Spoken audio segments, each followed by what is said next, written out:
अभी हाल ही में एक मूवी रिलीज होने वाली है जिसका नाम है लाल सिंह चड्ढा, जिसमें मुख्य भूमिका में आमिर खान नजर आने वाले हैं। अब लोग उसका बाइकआउट कर रहे हैं, उसको लेकर रोष पैदा हो रहा है।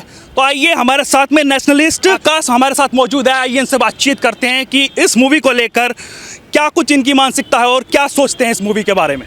देखो सर, पहली बात तो मुझे जो लगता है ना, मूवी एक ऐसा पर्पस है कि अगर किसी बंदे ने पढ़ाई नहीं कर रखी, मान के चलो मैंने हिस्ट्री नहीं पढ़ रखी, और मैं उस मूवी के माध्यम से मैं अपना इतिहास जान सकता हूँ, अपने भारत देश का इतिहास जान सकता हूँ।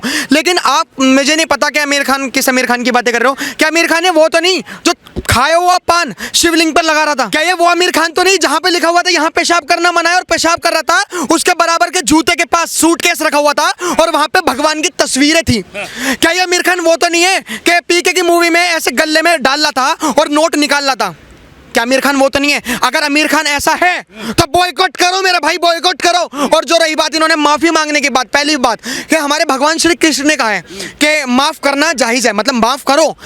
अच्छी बात है, आमिर खान ने माफी मांगी, लेकिन हम उनकी एक शर्त पे मूवी देखेंगे। ये मेरा ओपिनियन है, पर्सनल ओपिनियन। जो प्रोड्यूसर हैं जिनकी अकल ठिकाने आनी है, जो ये लोग दिखाते कश्मीर फाइल्स का विरोध करते हैं, और जो क्या कहते हैं ये लोग दिखाते हैं कि लव जिहाद वाली चीजें और बहुत सारी चीजें प्यार के नाम पर ठप्पा लगा देते हैं कि हिंदू महिलाओं के साथ, ये तक प्यार है। पहली बात जो 4 शादियां वाला जो रिवाज हो, वहां पे कभी प्यार नहीं दिखता। जहां पे बच्चा पैदा करने की मशीन हो, वहां पे प्यार नहीं दिखता। और दूसरी बात जो लव जिहाद का जो दिखाते हैं, इन प्रोड्यूसर पे, इन डायरेक्टर पे बॉयकॉट कर दो मेरे भाई। जब प्रोड्यूसर का पैसा फूकेगा, डायरेक्टर को गाली मिलेगी, और जो फिल्म सिटी है, जो कास्टिंग करते हैं आमिर खान जैसे लोग, जब इनका बॉयकॉट होगा, अभी तो सोचो, अभी तो बॉयकॉट हुआ है, इन्हें गालियां भी मिलेंगी। आज एक देश में एक ऐसी चीज आ गई है कि आश्रम की वेब सीरीज 3 भी रिलीज हो गई है भाई सीजन 3 भी रिलीज हो गया है आश्रम का।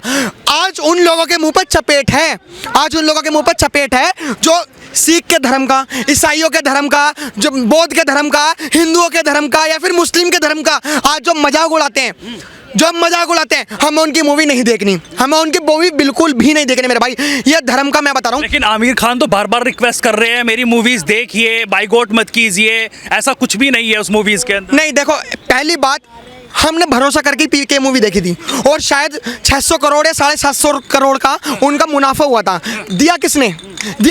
हम जनता ने।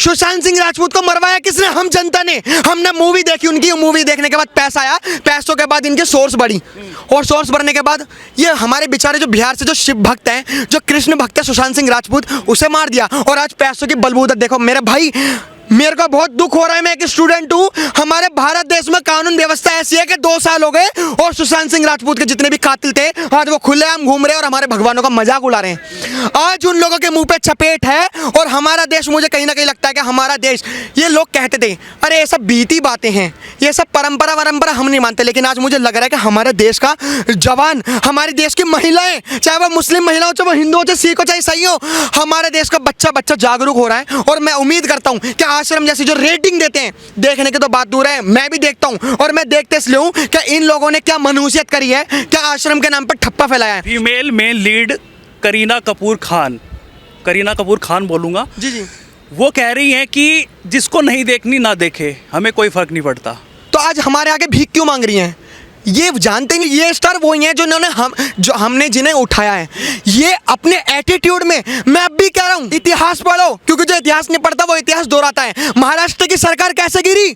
अपने ईगो, अपने एटीट्यूड की वजह से। एटीट्यूड और ईगो कभी आना नहीं चाहिए। अगर जिस बंदे के अंदर ईगो आ गया, या करीना कपूर, आज मैं इन पर थूकता हूँ, और ये जितने भी चापलूस वाले, जो सलमान खान, शाहरुख खान, आमिर खान जितने भी हैं, इन सब पर थूकता हूँ मैं। आज जितने भी स्ट्रगलर मुंबई में जाके अपनी ऐसी तैसी करवा रहे हैं, सुनना मेरे भाई सब, जितने भी नौजवानों, जितने भी तुम अपने टैलेंट को अपना भगवान मानते हो, अपने टैलेंट की पूजा करते हो, और तुम्हें एक उम्मीद है कहीं ना कहीं तुम बॉलीवुड में या कहीं ना कहीं साइड रोल में फिट हो जाओगे, तो मेरे भाई ये जब तक ये दलाल हैं तब तक तुम्हारा स्ट्रगल एक पानी की तरह है मेरे भाई। आज मैं एक चीज देख रहा था गूगल पे, एक लड़की जो गरीब परिवार से थी, उससे एक्टिंग बहुत अच्छी आती थी, वो मुंबई गई काम मांगने के लिए, उसे काम नहीं मिला, क्योंकि इतने सारे बड़े बड़े हीरो थे जो अपने बाप की पैदाइश के बलबूते पे यहाँ पे हैं। उसने पता क्या काम करा? प्लीज बीप मत करना, वो गलत कामों में चली गई। जो क्रोम पे लोग देखते हैं ना गंदी चीजें, वो उस कामों में चली गई। ये हमारे देश की सबसे बड़ी दुख वाली बात है कि हमारे देश के कुछ लोग टैलेंट दिखाना नहीं चाहते। जब फरमानी नौज जैसे लोग टैलेंट दिखाते हैं तो फतवा जारी कर दिया जाता है। ये कहाँ का, ये मतलब कहाँ के लोग हैं? पहली बात तो आपको डिफाइन ये करना चाहिए कि जितने भी खान इंडस्ट्री में बैठे हुए हैं क्या ये हमारे देश के ही हैं, बाहर के आए हुए हैं? सबसे पहली बात, ये शाहरुख खान वो है जब कोरोना के टाइम पे बातें तो इतनी बकवास तो इतनी बड़ी बड़ी करता है, कोरोना के टाइम पे एक भी फंड नहीं दिया गया। लोग 500 करोड़ 1000 करोड़ रुपए दे रहे हैं अंबानी जैसे लोग और बड़े बड़े एक्टर, इससे एक फंड नहीं निकला। तो हमारी गलती है, इसमें गलती एक्टरों की नहीं है। अब हमें क्या करना है? हमें ये करना है कि जितने भी स्ट्रगल हैं जो रियलिटी में अपना टैलेंट अचीव करते हो, जो डिजर्व करते हैं, हमें उन्हें देखना चाहिए मेरे भाई, उन्हें देखना चाहिए। हम कोई देखता नहीं, उनके टैलेंट की बेइज्जती होती है। और वो टैलेंट जब रोडों पे दिखाया जाता है तो हम जैसे कुछ लोग कहते हैं अरे बेचारे टैलेंट की कदर ही नहीं है। टैलेंट की कदर तुम्हारी वजह से नहीं है। ये लोग डरते हैं भाई साहब। ये फतवा तो उस पर बेचारी पे क्या कहते हैं जारी कर दिया, लेकिन ये इतने खान इंडस्ट्री पे क्यों नहीं कर पाए? बिल्कुल। जो सलमान खान है वो गणेश पूजा करते हैं, गणेश जी घर पर लाते हैं, चतुर्थी पर उत्सव भी मनाते हैं, उनके ऊपर फतवा जारी नहीं। आपने एक चीज और भूल गए, वो एक बार पंडित भी बने थे। अपनी शायर तो वो हर मूवी में उतारता है सलमान खान, वो पंडित भी बना था, उसने बजरंगी भाईजान का रोल भी करा था, तो उसके ऊपर फतवा क्यों नहीं जारी हुआ? और अगर ये फतवा जारी करने वाले महिलाओं के ऊपर ऐसे बातें करते हैं तो सोफिया अंसारी जो कच्चा बादाम पे रील्स बनाती है और दूध की फैक्ट्री दिखा के फॉलोवर्स बढ़ाती है, उस पर फतवा जारी क्यों नहीं होता? मेरा क्वेश्चन ये। और अगर तुम उसको बता रहे हो उस बेचारी महिला को जो शिव का गाना गाती है, जो भक्ति भी गाती है, कबाली भी गाती है, उस बेचारी को तुम हराम कह रहे हो, तो मियां खलीफा पे फतवा क्यों नहीं जारी करते? मेरा क्वेश्चन ये है। कहीं ना कहीं सोचने वाली बात है। मुसलमान और कुरान कभी गलत नहीं होते, इन्हें बनाया जाता है गलत, इन्हें बनाया जाता है। जब भी पत्थरबाजी होती है, अब मुझे पता है कि मेरे को अपने शिव जी का अपमान नहीं करना। अगर मैंने अपमान करा तो मेरे को पाप चढ़ेगा और कहीं ना कहीं मेरे को सांप काट लेगा, चाहे मैं कितना भी पढ़ा लिखा हूं क्यों नहीं हूं। तो मेरे को बचपन से सिखाया गया है ना कि सब भगवानों के आगे हाथ जोड़ो और भगवान के इंसानों के हाथ में नमस्ते। नमस्ते मतलब सर झुका के नमन करना। तो ये मेरे को सिखाया गया बचपन से। तो ऐसे बचपन से इन लोगों को सिखाया गया है कि आपके मुसलमान लोगों पे कितना अत्याचार हो रहा है। घंटा अत्याचार नहीं हो रहा, ये लोग पागल बना रहे हैं। मुसलमानों के ऊपर कितना अत्याचार हो रहा है। अगर महिला हो तुम, अगर बिंदी लगाओगी तो बार बार कहते हैं हमारे ऊपर अत्याचार हो रहा है, सरकार हमारे ऊपर अत्याचार कर रही है, हिंदू हमारे ऊपर अत्याचार कर रहे हैं। तो ये क्या कहते हैं फरमानी नाज ने, ये इसने हिंदू मुस्लिम कैसे करा? पहली बात, इसने हिंदू मुस्लिम कैसे करा?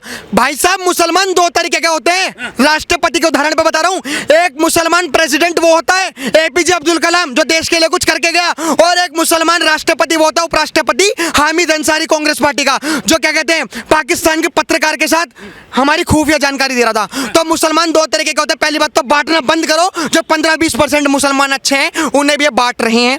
मैं अब भी बता रहा हूँ, ये लोग चाहते हैं कि मेजोरिटी में तो हम पूरी रहें। ऐसा कुछ नहीं है। आप कभी कुछ मुसलमानों से पूछोगे ना तो वो भी कहेंगे लेकिन मुस्लिम तो शरीयत से चलते हैं ना। नहीं गलत। ये बाबा साहब अंबेडकर को मानते हैं और ये शरीयत की बात है। ये संविधान की भी बातें करते हैं, शरीयत की भी। अब मेरे एक बात बताना, संविधान के किस दर्जे में लिखा हुआ है हलाला को मानना? पहला क्वेश्चन मेरा ये। दूसरा क्वेश्चन मेरा ये, संविधान के किस दर्जे में लिखा हुआ है कि महिलाओं को बच्चा पैदा करने की मशीनें बनाना? दूसरा क्वेश्चन मेरा ये। संविधान के किस दर्जे में लिखा है कि 3 तलाक को मानना?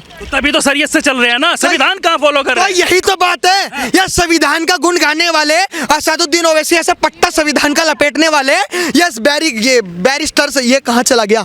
ये कहीं नहीं जा रहे। ये हमारे देश में पागल बना रहे हैं। और जो देश की अनपढ़ जनता है, जो अनपढ़ जो उसे देखती है असदुद्दीन ओवैसी को, और जो हमारे देश के अनपढ़ लोग हैं राजस्थान में, जो क्षेत्रीय का गढ़ माना जाता था, ठीक है, राजपूतों का गढ़ माना जाता था, आज असदुद्दीन ओवैसी लड़ रहा है ना राजस्थान के चुनाव में, तो ये हमारे हिंदुओं पे, राजपूतों पे, राजस्थान के लोगों पे, सभी लोगों पे एक चपेट है कि असदुद्दीन ओवैसी को घुसने दे रहा है। ठीक है, अगर हमारा देश का, राजस्थान का अगर असली राजपूत है, असली क्षत्रिय है और असली लोग हैं, असली सनातनी हैं जो कन्हैया लाल की उस पर पूरा सपोर्ट कर रहे हैं, तो मेरी बात मानो, अगर ये असली होंगे ना तो असदुद्दीन ओवैसी को अपने इलाके में घुसने नहीं देंगे, अपने राजस्थान में घुसने नहीं देंगे। और पहली बात, असदुद्दीन ओवैसी ने एक बात कही कि राजस्थान किसी का बाप का नहीं। पहली बात, राजस्थान है उनके बाप का, शिवाजी महाराज का है।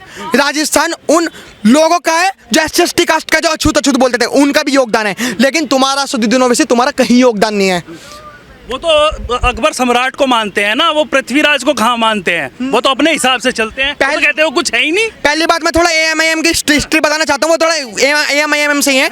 1948 में वल्लभ भाई पटेल ने कासिम रिजवी था उनका, क्या कहते हैं, मेन लीडर, उसके पिछवाड़े पे ऐसा लठ मारा था, ऐसा लठ मारा था, उसे जेल भेज दिया। 9 साल बाद जेल से छूटने के बाद वो पाकिस्तान भाग गया।